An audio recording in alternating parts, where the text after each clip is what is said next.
আমার প্রশ্ন হচ্ছে, কোন ছেলে অথবা মেয়ে ভবিষ্যতে বিয়ে করতে চায় কিন্তু কোন যোগ্য পাত্র বা পাত্রী মিলছে না।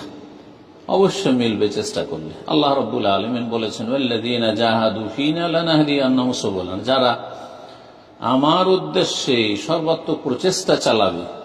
মুজাহাদা, চেষ্টা করতে হবে, আল্লাহর কাছে দুয়ার চেষ্টা করতে হবে এবং আপনাকে হাত পা নাড়াতে হবে। হরকত করলে বরকত হবে। অবশ্যই আল্লাহ রাস্তা দেখাবেন যদি চেষ্টা করেন। তো হয়তো পছন্দ হচ্ছে না, মিলছে না অথবা পছন্দ হচ্ছে না। এই কারণগুলোর জন্য সারা জীবন অবিবাহিত থেকে গেলে বা এমন অবস্থায় তাদের মৃত্যু হয়ে গেল, তার জন্য কি তাদেরকে আখিরাতে শাস্তি ভোগ করতে হবে? দয়া করে উত্তরটা দেবেন। যদি বিবাহ না করার কারণে যুবক যুবতী, ছেলে মেয়ে বিবাহের বয়সে পৌঁছেছে আর বিবাহ করেনি, যার ফলে বিভিন্ন গুনাহে জড়িয়ে গেছে, যেই গুনাহগুলি থেকে বিবাহ করলে বেঁচে থাকতে পারত, তাহলে অবশ্যই গুনাহগার এবং আখিরাতে অবশ্যই শাস্তির যোগ্য বলে বিবেচিত হবে এবং আল্লাহর কাছে আসামির কাঠগড়ায় হাজির হইতে হবে যদি গুনাহে লিপ্ত হয় বিবাহ না করার কারণে।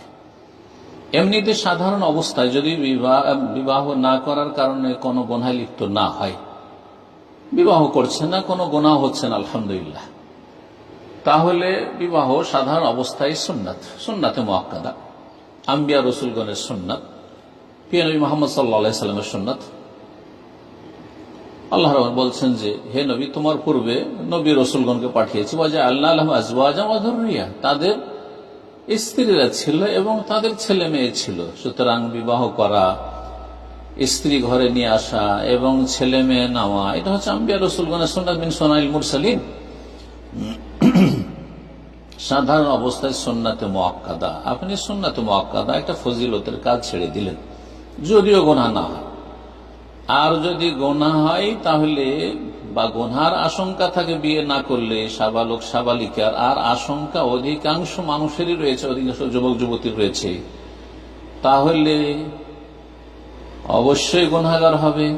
কাবিরা গুনাহে লিপ্ত হলে কাবিরা গুনাহগার হবে, সাগিরা গুনাহে লিপ্ত হলে সাগিরা গুনাহগার হবে। অনেক আইম্মায়ে কেরামগণ বিয়ে শাদী করেন। ইমাম শাইখুল ইসলাম ইবনে তাইমিয়া রাহমাতুল্লাহ আলাইহি বিবাহ শাদী করেননি, কারণ অধিকাংশ সময় তার জীবনটা কেটেছে জেলে আর দিনের দাওয়াতের কাজে, জিহাদ ফি সাবিলিল্লাহর কাজে, জবানের জিহাদ, কলমের জিহাদ, এমনকি ময়দানে জিহাদের জন্য জনগণকে তিনি উৎসাহিত করেছেন। সেই যুগের শাসকের নেতৃত্ব ছাড়া নয়। এতেই সারা জীবনটা কেটে গেছে। তার মৃত লাশ বেরিয়েছে, জানাজা বেরিয়েছে জেলখানা থেকে। সুতরাং তিনি বিয়ে করলে তো হক নষ্ট করতেন, তাই তিনি বিয়ে করেননি। ইমাম বুখারী রাহিমাহুল্লাহ বিয়ে হয়তো করেননি অথবা করেছেন, ছেলে মেয়ে ছিল না, ইখতিলাফ রয়েছে। তো এইরকম কেউ যদি গুনাহ থেকে বাঁচতে পারে আর বিয়ে না করে, তাহলে এমন কোনো কাবিরা গুনাহ হবে না।